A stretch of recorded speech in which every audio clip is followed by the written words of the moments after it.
Kenapa anak kita masih batuk dan sesama dan demam berulang walaupun setelah kita bagi vaksin influenza, vaksin pneumokokal dan sebagainya? Check it out.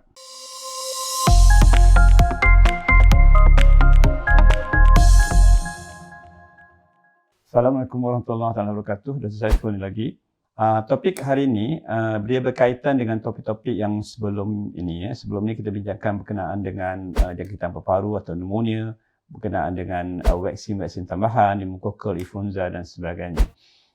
Jadi persoalannya kenapa anak kita masih batuk atau sesama berterusan atau demam berulang-ulang walaupun setelah kita bagi vaksin-vaksin yang dinyatakan tadi. Ya.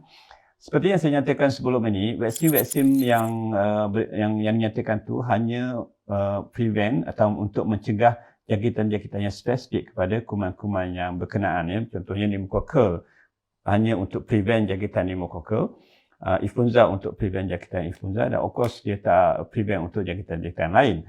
Jangkitan-jangkitan saluran pernafasan, terdapat banyak virus-virus lain yang boleh menyebabkan jangkitan saluran pernafasan, jangkitan tekak, jangkitan tonsil dan juga jangkitan paru-paru atau pneumonia. Jadi kalau anak kita masih batuk berterusan atau sesama berterusan bukan disebabkan tiada protection daripada vaksin tu hanya protect against pneumokokal dan influenza, tapi selalunya disebabkan saluran pernafasan anak kita agak sensitif, di mana apabila dia terdedah kepada faktor-faktor yang boleh menyebabkan saluran pernafasan tu jadi sensitif, dia akan batuk atau sesama. Contohnya faktor environment, persekitaran yang terlampau sejuk, berabuk. Begitu juga dengan makan makanan sejuk, buah-buah yang sejuk seperti tembikai, orange, anggur dan sebagainya. Anak kita tak tahan, jadi bila dia orang makan tu, dia akan batuk dan sesama berulang-ulang. Dan bila keadaan itu berterusan, senang dapat infection. Bila dapat infection tekak, dia akan start demam. So that's why, walaupun kita dah bagi vaksin, tapi kita tidak kurangkan sensitif saluran pernafasan dia. Jadi batuk dan sesama dia berulang dan juga demam pun berulang. Sebab sensitif paru-paru tu kita tidak rawat. Okey, jadi apabila kita tahu anak kita sensitif, terutamanya jika kita sendiri sebagai ibu bapa adalah sensitif, contohnya ibu ada asma, paru-paru sensitif, ibu ada eczema, kulit sensitif, ada resdung, orang cakap, atau allergic rhinitis, atau ayah pun ada lebih kurang macam tu. Jadi risiko untuk anak kita develop sensitif, sama ada sensitif paru-paru atau sensitif kulit adalah lebih kurang 60 ke 70%. Ni agak tinggi.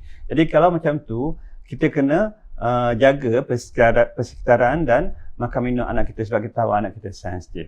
Jika seorang saja yang sensitif, seorang ayah atau ibu saja sensitif, risiko dia dalam 20-25%. Tapi kalau tiada seorang pun sensitif dalam keluarga, maksudnya ayah dan ibu tak ada sensitif, tapi still anak boleh dapat sensitif, sama ada sensitif kulit, so dalam risiko dalam 3 ke 5%. Jadi apabila kita tahu anak kita sensitif dengan risiko ahli keluarga yang sensitif, atau anak kita telah develop contohnya eczema, dan kita tahu kemungkinan untuk bahagian-bahagian lain, terutamanya saluran pernafasan juga sensitif tu ada. Jadi kita kena jaga environment dan makan minum dia. So jika tanda-tanda paru-paru anak kita sensitif, pertamanya dia akan batuk yang berulang-ulang atau berterusan, selalunya 2 minggu ke atas, terutamanya waktu malam dan awal pagi apabila dia terdedah kepada udara sejuk. Bila udara sejuk itu masuk dalam saluran pernafasan dia akan berlendir dan menyebabkan dia batuk dan macam berbunyi kahak. Dan kadang-kadang mungkin hidung dia pun akan tersumbat. Jika keadaan itu bertambah teruk, saluran pernafasan akan jadi ketat, mengecut dan menyebabkan dia susah nafas dan akan berbunyi wheezing. Macam tu. Itu adalah bunyi wheezing di mana saluran pernafasan itu dah jadi ketat, dan itu adalah keadaan yang lebih teruk sikit di mana kita perlu bagi nebulizer. Jika pada budak besar, pada kanak-kanak yang dah besar, lagi satu faktor yang menyebabkan dia batuk adalah apabila dia berlari atau exercise dengan kuat, kita panggil exercise induced cough, atau kalau budak kecil itu dia menangis kuat pun dia akan batuk. Itu merupakan tanda-tanda peparuh sensitif. So bila kita cek dengan doktor akan cek semua nampak okey ya. Tak ada demam, tekak tak ada merah, peparuh tu mungkin clear, but it doesn't mean everything is okay because dia masih batuk. Jadi perlu rawatan ya, untuk mengurangkan supaya peparuh ni sensitif. Jadi kalau kita tidak rawat peparuh sensitif ni, pertamanya benda ni akan berterusan dan boleh bertambah teruk di mana peparuh akan jadi ketat, perlu ambil gas ya, susah nafas, tercungat dan sebagainya, dan jika dia berterusan dia akan mengarah ke arah menjadi lelah dan sebagainya. Kedua, kanak-kanak ini senang dapat jangkitan bila peparuh ni sensitif, dia akan sentiasa berlendir, berkahak.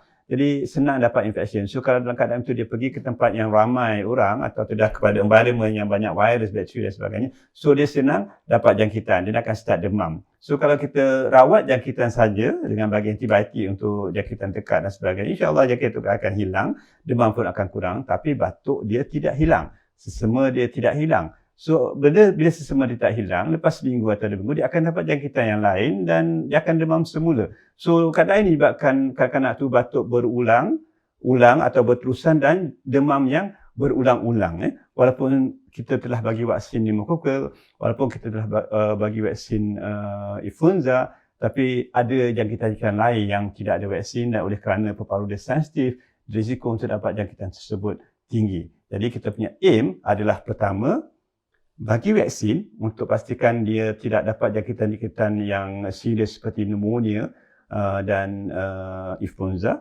but at the same time treat jangkitan peparuh, treat peparuh yang sensitif tu, sama ada dengan kita memastikan persekitarannya tu tidak ada faktor-faktor yang boleh menyebabkan dia batuk berterusan, contohnya habuk, asap, jerubu, terlampau sejuk dan sebagainya, dan juga pastikan makanan dan minuman dia terjaga seperti tidak minum terlampau banyak ais, aiskrim, minuman sejuk, buah-buah sejuk seperti tembikar, orange, anggur dan sebagainya. Jadi rawatan untuk peparuh sensitif ni atau bronchial hyperresponsiveness atau setengah cakap multi-trigger wastes ni adalah pertama dengan mengelak atau memastikan persekitaran dan makanan dia tu terjaga, dan keduanya kalau perlu kita boleh bagi ubat yang spesifik untuk mengurangkan sensitif peparuh, contohnya ubat Montelukast dan sebagainya.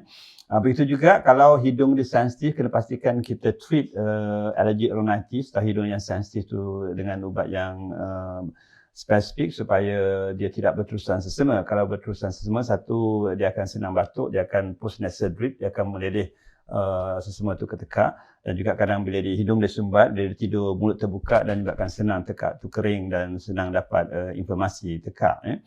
Jika keadaan dia bertambah teruk di mana kanak-kanak tu dapat wheezing, kena ambil nebulizer berterusan dan tidak respon dengan ubat yang kita bagi, dan kemungkinan dia perlu pakai inhaler untuk menguatkan peparuhnya, di mana kita akan pastikan inhaler tu diberi berterusan untuk menguatkan peparuh. Dan jika dia kena attack di mana peparuh jadi sempit dan susah nafas, kena ambil nebulizer saja. Tapi kalau ambil nebulizer saja, dia tidak menguatkan peparuh, dia hanya melega saja. Tapi yang menguatkan peparuh adalah ubat yang makan untuk menguatkan peparuh seperti Montelukast, dan juga inhaler yang pencegah atau menguatkan peparuh dia.